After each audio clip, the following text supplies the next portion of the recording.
Good morning. আজকে সকালটা শুরু হচ্ছে কফি দিয়ে, তো এখানে কফি বানাচ্ছি আর লাঞ্চটাকেও প্রিপেয়ার করে নিচ্ছি। লাঞ্চে আজকে থাকবে কুলচা আর ছোলে পানির।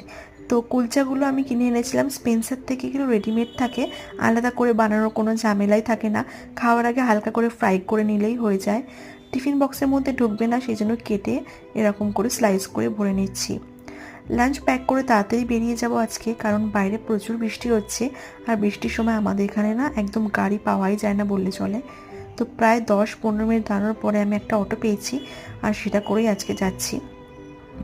তো ফাইনালি আমি টাইমের মধ্যে পৌঁছে গেছিলাম। তো আজকে আমার বেশি কাজ নেই, তো হালকা কিছু কাজই করব অফিসে। তো কাজ কমপ্লিট হয়ে গেলে বাড়িও চলে আসবো তাড়াতাড়ি করে। তো লাঞ্চে যখন গেছিলাম বাইরে ওয়েদারটা তোমাদেরকে একবার দেখাই। দেখো পুরো ক্লাউডি অন্ধকার হয়ে আছে। ইভেন আমি যখন বাড়িতে ফিরছিলাম তখন একটু ভিজে গেছিলাম, এত বৃষ্টি হচ্ছিল। আজকে ব্লগটা এই পর্যন্ত, বাই।